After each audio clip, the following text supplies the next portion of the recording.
Welcome to Mindboost Moments, a podcast for those who want to hear from like-minded people and how they're making a dent in the world. So join me on my continued journey of learning and discovery.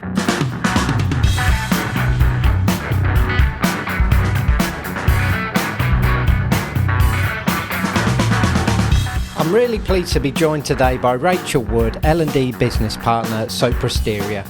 I met Rachel at an L&D meetup about a year ago, and we both seem to have similar views and outlooks about learning, people, business, culture and dogs. In our chat we speak about Rachel's passion for building relationships, being a learning adventurer, and how she sparks curiosity in all of her conversations. We basically had a great chat about having a great chat. This is Mindboost Moments.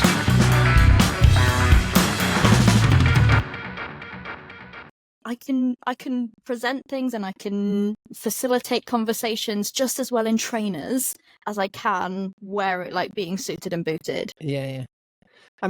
So if you care about that, it's not the right place for me. And I was just going to say that when you say it out loud, you most people go, no, you're absolutely right. But then if you said that, right, there's no dress code whatsoever, people don't necessarily know what to wear, and therefore they sort of go on the I bet we're smart then, rather than the opposite way. I was going to say, so we have a thing at work. It's called Dress for Your Day. So I like that. If you're going to meet with clients from, I don't know, financial institution, perhaps the multicoloured trousers that you were potentially going to wear that day may not be that appropriate.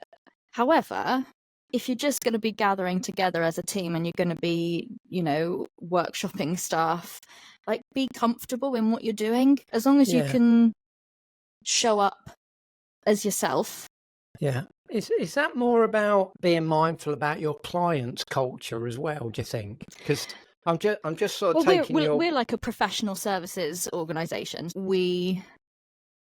It's not that we have to take on our clients' culture, but we need to be empathetic. Like, we need to have that in our thought, just mindful about it, just so as they feel comfortable. Because I think that's the same. I mean, it's the same scenario as if you're having a conversation with someone and we're saying, well, you need to listen to people, you need to observe. It's not just listening, it's observing the body language and the behavior and how, what they wear, and as you say, make them feel comfortable in you. That's really interesting, isn't it? Because we do. So it's interesting that you said, well, what about a financial institution? But so we're labelling that, actually, but it's not necessarily about that. That was just an example, wasn't it? It was more about just be mindful about other people's, I suppose, cultures, influences, expectations.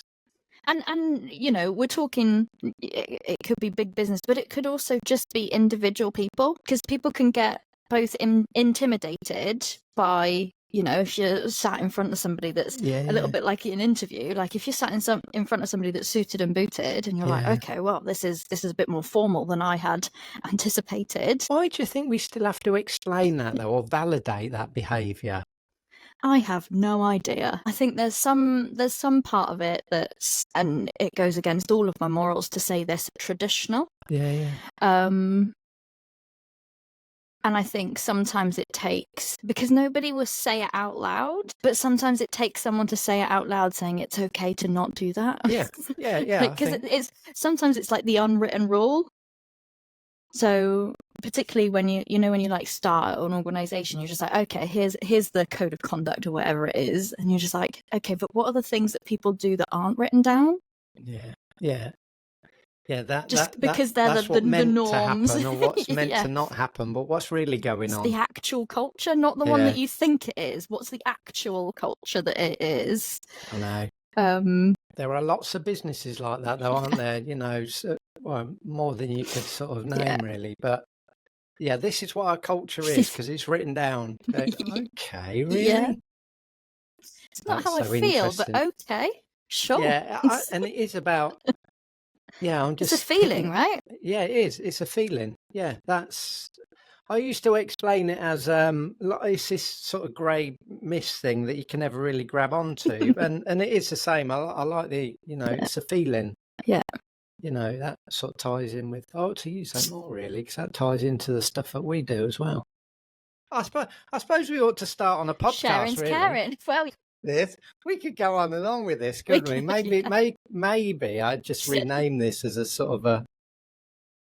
I was going to say this is a cathartic chat.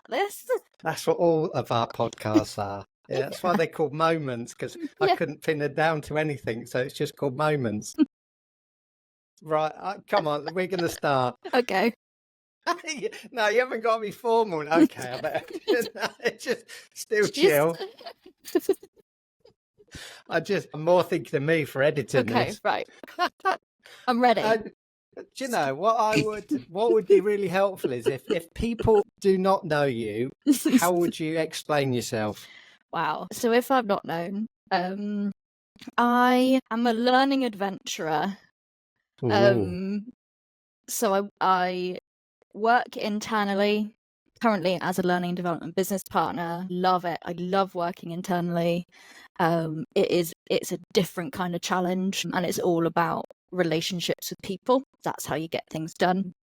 I have done a number of roles in learning, used to do training, and have sort of mixed and matched, adding delivery in, taking delivery out, adding it back in. Is that why you call yourself an adventurer? Because it is just a constant It's a constant evolution. And this is why I really like working for organizations internally, because you kind of have to evolve in terms of what it is that they need in that particular moment. And all of the organizations that I've worked for, so I've worked for startup, I've worked across industries, so was in health and social care when COVID hit. What an experience that was. Yeah, I bet. I've worked in energy, construction. I've worked alongside the NHS, local council. I'm working in technology now. All of the things that you come up against, they're the same but different. Yeah. And everybody they need you to be something slightly different at any given time. So you need to be able to evolve and bring some of those skills back into your remit whenever is necessary, because the culture, particularly if you're looking at learning-led cultures in organizations, that doesn't stay still. No. And the common thread there with any sector though is people, right? Yeah. And so I guess in all of those sectors, what they really want is, that friendly, knowledgeable person that can have a conversation, gets them, listen to them, and, works with them to work up a solution. Yeah, absolutely. I think, so I'm of the belief that learning belongs to everyone. So I'm not in a business for a business to turn around to me and say, well, you do the learning and just make it happen to us. Yeah. A bit like HR, you do the culture. Yeah, that doesn't spark any sort of joy in me. But to like the democratization of learning, in terms of everybody then starts to own it for themselves and understand what it means for them and progress what it means for them, that's the sort of culture that I absolutely love. I suppose that then means that your role mainly is to spark that curiosity and to, those moments. Did you know that this was possible? Like, that's my go-to. So when people are just like, oh, I need something about this, I was like, what else is possible? And they're like, oh, I hadn't thought about it like that. And I was like, go away and think about it. Yeah. Come back to me. Yeah. And have a chat through that. Yeah. So it's sometimes it's being a little bit unconventional. I think there's a lot of conversation at the minute about, being that performance consultant in L&D. And the only way you're going to get to that is through being really curious yourself to go, what is it you're trying to achieve? Yeah. What's broken? What's fundamentally at the core of what you're trying to do? Yeah. And just shine a light on lots of different things rather than be, that order receiver that says, oh, yeah, we can do that. Yeah, you think you got a problem there, we can work up a solution, because that is a traditional L&D department rather than, consultants that work alongside internal stakeholders. So go, how can we make life better, easier, more insightful for your team? Yeah. And I think sometimes it's having a professional eye over things that people are already creating for themselves. So quite a lot of my time I spend with individuals or with teams of people or managers of a team, and they're just like, this is what I think we should be doing, but can you have a little look at it? And I'm like, sure. And it's not for me to then do that. It's just, have you thought about this? Yeah, and that's no different from a business coach, is it? Where you sit back, you observe, you ask questions, you ask challenging questions. Yeah, I mean, I have been pulled for asking so many questions. Really? Yeah, because I thought that was my job. But yeah, being curious. Isn't that? I think it's because it was we're not used to somebody doing that, and I make no apology for doing it. It's how I find information. It's how anybody finds information, is to ask. And it's not just to ask a blanket question, it's to actually get to the nub of, is this something that we actually want to do something about and spend often resources, time, money, people's attention? Is this something that's worth it for us? Well, and the only way you're going to find out is by asking, because but you have got, I suppose you perhaps need to consider that the person or people doing that before, if they weren't asking all those questions and they've been doing that for some time, that is quite a sort of a different concept, isn't it? And you go, oh, I'm not used to that. But probably what's being said is, oh, I'm not used to having to go away and think more and do some more stuff before I come to you with some more information. I mean, we're over it now because people sort of understand what to expect from me. Rachel's going to ask us questions. She's going to ask us loads of questions. We need to know our stuff. But it's not, and it goes back to the conversation that we're having before we started. Like, do I need to prep for this? Sometimes it's about exploring it whilst you're in that conversation, because you can come to a coaching session or consultation session with like, these are the questions that I'm going to ask, so you're not really following the flow of the conversation, or this is the information that I need to give across because these are the questions that I think that they're going to ask. Come to it like you know nothing. That's always my I go to. Come to it like you know nothing. Simplify everything. So if I'm not sure what you mean, tell me again in a different way. Like, if I had no idea about the industry that we worked in, tell me like I'm like Joe Blogs on the street. Why do I care about this? I was only having a conversation with someone the other day that they said that they kept getting knocked back a little bit for applying for roles that were outside of their traditional sector of experience. And they said, oh, I've got this role in the finance sector. I said, and what are you finding? I said, are people in the finance sector as well as the hospitality sector or the, sports sector, right? And she said, yeah. I said, well, I really do not understand why someone would say you've got no experience in this sector, because people are people. And the only way you find out about those people is to keep listening and having that conversation with them. Yeah. And that's, so I've worked across so many industries, and you come up against, I'm not kidding, the exact same problem. So actually, if you can present that back to say, actually, this solution would work regardless of where you are, that's a win. Yeah. But, and the old adage is, if you only think how you've always thought, you'll only get the same results, won't you? And so, if you truly want to enable people to think differently and to do something slightly different, you've got to start doing that. You've got to show that, you've got to demonstrate that behavior. And I absolutely love it I love it when people are doing brand new things because they're pushing themselves out of their comfort zone and they're like, this is brand new. But I love it when people are doing old things in a new way. And then they go, I've never thought about this before, but I really like it. Yeah, and you're just like, oh, that feels really good. Like there's like a visceral feeling that you get from it. You're just like, I knew there was a different way. I knew there could be a different way. And then when they say, Rachel, we couldn't have done it without you, and you go, I just had a conversation with you. Yeah, we just had a conversation. Do you know, this is a recurring theme that we're having at the minute, and especially when we're talking about AI as well, and people go, oh, AI is going to take our jobs. It probably is going to take your job if you can't talk to people. Yeah. It's going to change our jobs, as it should, as technology has changed the way that we work and connect with people. Sometimes we have to be more intentional about connecting with people in real life. Yeah. But then you get value from that as well. So, you know, change is scary. Everybody thinks change is scary, but it's so cool. Like, I don't really know how else to describe it. Like, it can be so cool. And are things going to work all the time? No. Okay, so it's just like right now then. Yeah, It's quite. making a difference. It's just a different form of today. Yeah. It will look different, it will feel different, but that's every day usually anyway. Yeah, exactly. Unless you want to wrap yourself up and go, I'm only ever going to do that.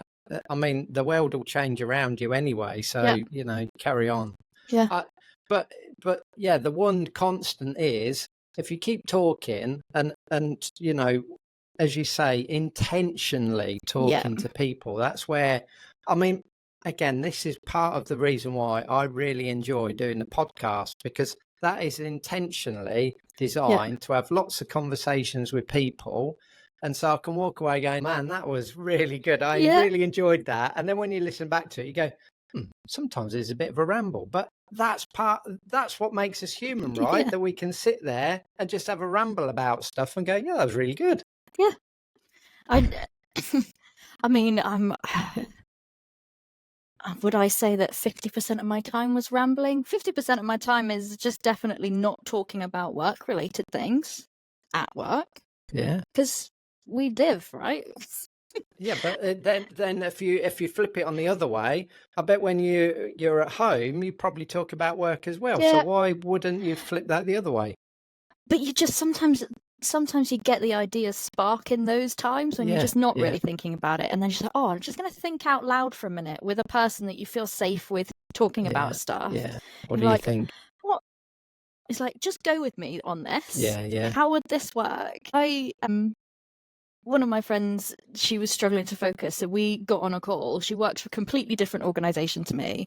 We got on a call, and we were talking maybe for the first 15 minutes whilst she was trying to get in with what she was doing, and I was trying to get in with what I was doing. Like I was struggling to start something, and then we ended up on this call for like 90 minutes. We probably were in silence for the last 45 minutes because we both like got into what we needed to get into, and we were just like, let's just do this. But like, I could hear the music on in the background of her house, like it was happening. But because we'd spent that time up front just like talking through one, what was stopping us, two, what it was that we were trying to do, completely different. We work in completely different roles, very, very different disciplines. Yeah. But it was just having that person that you could be like, right, you're my person right now. Yeah. That's cool. Let me talk through this. Yeah. Got so much done. And I was like, cheers. I'm going to go have lunch now. See you later. Yeah. But that can, you know, it's possible, isn't it? You know, just having someone there on another screen and going, what do you think? Yeah. I mean, not just everyone can do that. I mean, but you know, I suppose if you can't do that, then you're probably in a role that you're with people anyway. So you should be doing that. Or it's you know, because this is the classic like work from home or work in an office. Like, I don't really care where I'm working. I work to suit the day that I'm having. Yeah. Sometimes that requires me to be around more people, or sometimes I want to be around more people. Notoriously, for a job that requires connecting and talking to people a lot of the time, I struggle with that a lot of the time. Yeah. But it's when you find your people. Yeah. Yeah. And you're like, and that's really these are the interesting, though, ones that bring me joy. yeah, that they don't need to be in the same, No. the same business, or it's just, I'm connecting with my Yeah. people, with the people Yeah. that I trust that are on a similar wavelength to me. And that is a really big group of people, because everybody you can learn something from everybody, and you're like, just talk to me about what you do. Yeah. And then you can start to see like, oh, well, we have this that aligns together, or like you do something completely different to me, but the way that we do it is the same. So the way that we approach things, maybe that's problem solving, or maybe that's, working out a solution for something. Some of my best friends are in like business analysis, and I'm like, we do completely different things, but actually fundamentally we work in the same way, because it's about uncovering what we need. How would you, because not everyone's that comfortable with just sparking up a conversation and finding, their people, are they? No.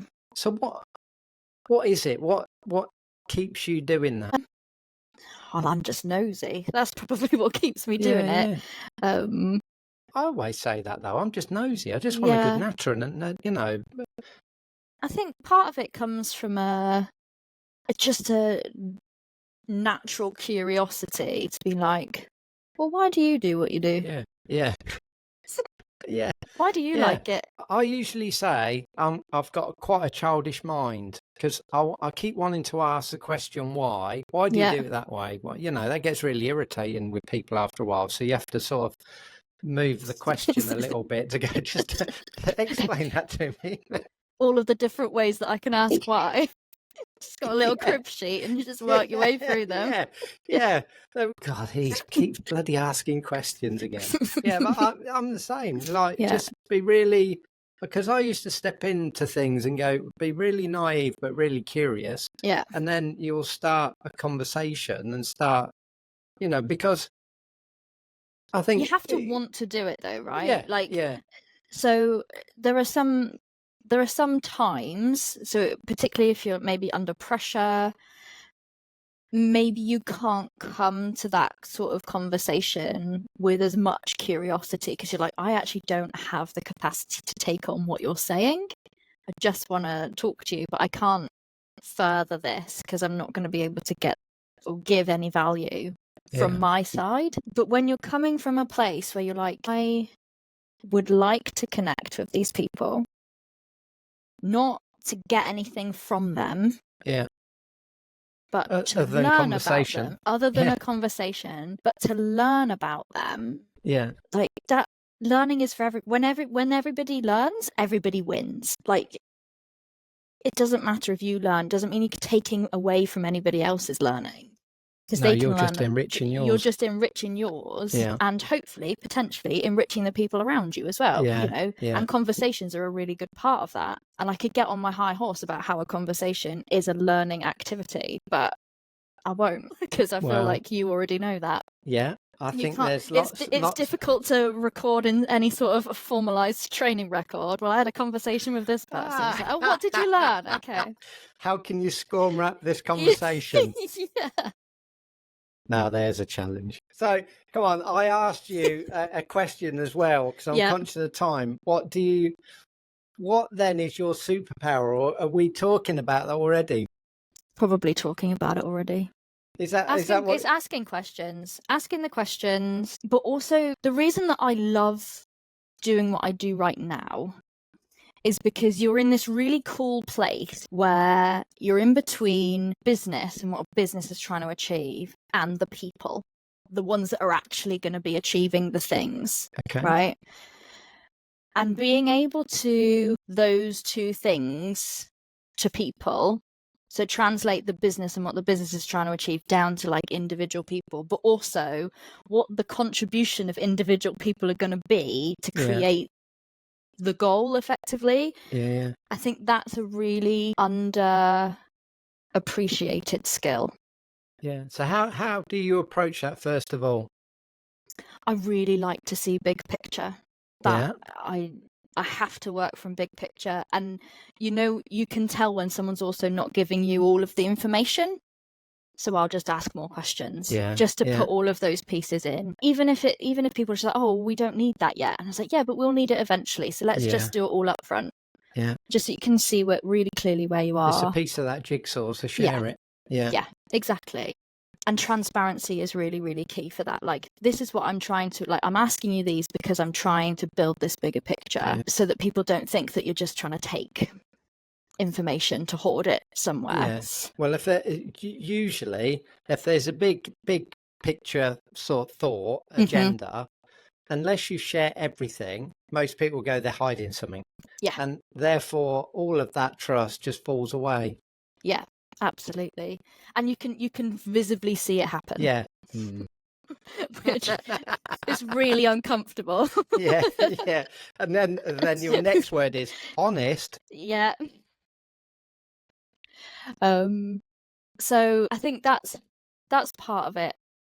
Understanding what people are trying to get from the bigger picture as well at an individual level helps people to realize what value they bring. Okay. Do you think everyone knows that all the time? No. And it changes all the time. Yeah. So the value that you can bring as your contribution, so whatever your percentage is of reaching the goal, yours, if we worked in the same place, your contribution would be as valuable as my contribution. We bring what we can. Yeah. Sometimes I bring less because I don't have anything to bring, and sometimes you bring more because you have more to bring for a particular need or a particular goal. But you need both things. Yeah, and that's got to be appreciated, and that's a constant ebb and flow, isn't it? Yeah. Which I think particularly organizations that go for KPIs or efficiencies, it's a real challenge because you have to hit this every single day all the time. Well, humans are not like that. But sometimes I've only got this and I'm bringing this and this is all I have for you. Yeah. But there is a gap there, and that's the human part. Well, that I think people. My response to that would be, then you need to step in with those conversations, though, and understand and empathise a little. Absolutely. And then that then just transforms your leadership style to I really think about you. Yeah. It's a really interesting, I mean, going back to our AI conversation, it's a really interesting position to be in right now. Because let's face it, AI could do quite a lot of jobs or parts of jobs. So you meet things like KPIs and quotas and things near enough perfectly. But you don't connect to AI in the way that you do to a human being. No. I think, I'm sure there's people that will go, we can absolutely create AI that you would hold a conversation and you would connect to that. I guess and that's, it will be that in the future. Does that mean it's right and we want to, should we then step away and stop communicating with humans? Absolutely not, because that's, what we enjoy, or it's what a lot of people enjoy. And you wouldn't chuck everything out because some people enjoy that. So just because you can doesn't mean you should. That's what I think. Progress for progress, right? Yeah, right. Yeah, absolutely. Well, on that note, thank you so much for joining me. Thanks for having me. We've just basically, it doesn't feel like I've been speaking to you for 45 minutes. Well, they're the best conversations, right? It never does. If people want to find out more about you, where's the best place to connect with you? At LinkedIn, send me I think it's on follow, but send me an actual connection request. This has been Mindboost Moments. If you enjoyed this conversation and want to hear more, subscribe wherever you get your podcast from. And if you want to learn how Mindboost can really add feeling and emotion to learning experiences within your business, check out our website at mindboostlearning.com.